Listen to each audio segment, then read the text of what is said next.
नमस्कार friends. So आज आपल्या शॉपमध्ये डॉक्टर प्रसाद पाटील आले आहेत. MD डॉक्टर आहेत ते. आजचा टॉपिक आपला कोलेस्ट्रॉल आहे. जसं मी लास्ट व्हिडिओमध्ये तुम्हाला सांगितलं होतं, मलाही काही प्रश्न होते आणि तुम्हालाही काही प्रश्न असतील, ते आज आपण सरांना विचारू. नमस्कार सर. नमस्ते सर. आजचा जो युथ आहे ते लोक जिमला जातात, फिटनेस करता, एक्सरसाइज करता, किंवा जे लोक करतही नाही, सो त्यांना आपल्याला हे सांगायचं की कोलेस्ट्रॉल काय असतं आणि मलाही माहिती पाहिजे याची. सो मला सांगा की व्हॉट इज कोलेस्ट्रॉल. जसं बेसिकली बघितलं गेलं, cholesterol is a waxy fat substance which is formed in liver मध्ये त्याची उत्पन्न होते जसं काही. अच्छा. And which is circulate in the blood cells. Fat substance molecule असतो तो. That is called in the simple word cholesterol. Okay. आणि बॅड कोलेस्ट्रॉल आणि गुड कोलेस्ट्रॉल हे असे दोन वेगवेगळे आहे. आणि गुड जरी असलं तर केवढं पाहिजे, आणि बॅड जरी असलं तर त्याचे लिमिटेशन्स काय आहेत परत. कोलेस्ट्रॉल मध्ये पण टाईप सांगितले गेले. इच कंटेन्स ऑफ डिफरंट व्हरायटीज. प्रत्येकाच्या बॉडीनुसार काही ना काही इम्बॅलन्स राहणारच आहे आपल्याला आजच्या युगमध्ये. Like LDH, low density lipoprotein, आणि हाय डेन्सिटी लिपोप्रोटीन, हे मेजर दोन कॉज आहे. त्याची नॉर्मल व्हॅल्यू जशी की आपण बघितलं गेली तर लोची एक बिलो 100 असते mg/dl, तो एक फॉर्म्युला आहे. आणि हायची बघितलं गेली तर 40 to 60 पर्यंत असते. लो डेन्सिटी म्हटलं की it is good for our health, आणि हाय म्हटलं की एक्सेसिव्ह होऊन जातो. म्हणजे इथं हाय आल्यानंतर काय होतं, कॉम्प्लिकेशन डेव्हलप होतात. आणि कोलेस्ट्रॉल हे आपल्या शरीरात वाढायचे कारण काय, म्हणजे ऑइली फूड म्हणा किंवा जंक, काय अजून काय. जसं फर्स्ट अँड इम्पॉर्टंट थिंग आजचं युथ बघितलं गेलं, oily substance, bakery products. Main cause is smoking, alcohol.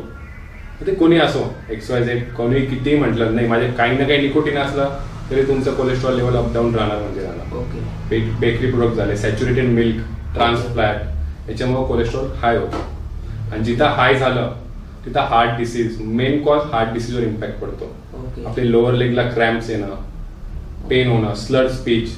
जेव्हा हाय कोलेस्ट्रॉल एक्सेसिव्ह होतं means that means of HDL, high density lipoprotein ज्यावेळेस वाढतं त्यावेळेस आपल्याला मेन कॉज दिसतात त्याच्यामध्ये. त्यावेळेस आपण समजून घ्यायचं की लाईक आपलं कोलेस्ट्रॉल लेवल एकदा आपण चेक करून घेतलं. आणि बॉडी काय सिम्पटम्स देते, म्हणजे असं म्हणजे कुठे पेन होतं, म्हणजे असं काय. तेच I say to that only, like cramps lower त्याच्यामध्ये आपल्याला क्रॅम्प जाणवते, किंवा लेफ्ट साइड चेस्ट विकनेस वाटवतं, बोबडी वळण आपण म्हणतो, हे आपल्याला त्याच्यामध्ये जाणवतं.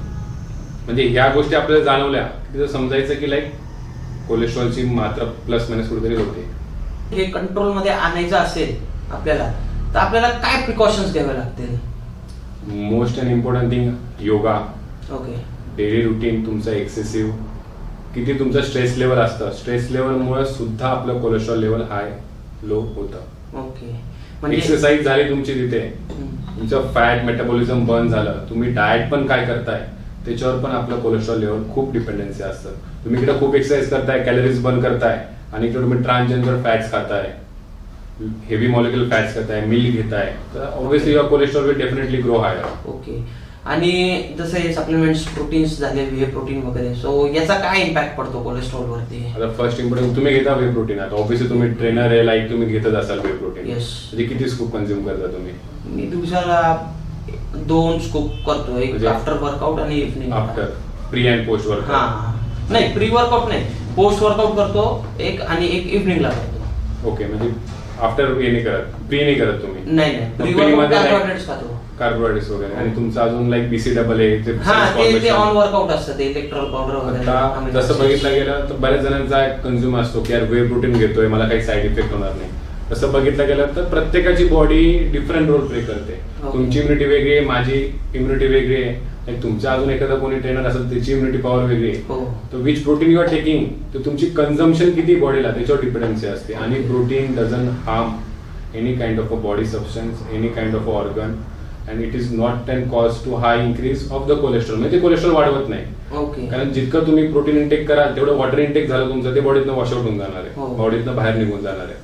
आणि तुमचं डाएट मध्ये काय असतं सर, म्हणजे जसं तुम्ही आता लाईक बरेच जण बनाना खाता, ऍपल खाता. काय हाय कार्बोहायड्रेट्स डाएट असतो, आणि प्रोटीन पण मॉडरेट मध्ये असतं. म्हणजे माझं वेट आहे आता 70 kg, तर जवळजवळ 70 ग्राम पर्यंत मी हे करतो, म्हणजे कन्झ्युम करतो. ओके.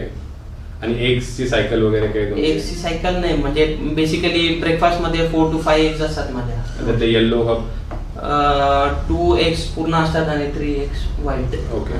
तर मग आता मला एक तुम्ही सांगा, येल्लो कन्झ्युम किती केले पाहिजे आणि व्हाईट कन्झ्युम किती केले पाहिजे? Around your eating 5 kinds of eggs, त्यातले तुम्ही यॉर्क किती खाल्ले पाहिजे आणि यॉर्क व्हाईट सेल्स किती खाल्ले पाहिजे? आता जेवढं मला माहिती आहे की येल्लो मध्ये कोलेस्ट्रॉल वाढतं खाल्ल्याने, सो त्याच्यामुळे येल्लोचं प्रमाण कमी ठेवतो आणि व्हाईटचं कन्झ्युम्शन जास्त ठेवतो, कारण त्याच्यामध्ये प्रोटीन्स जास्त आहेत. Okay, right.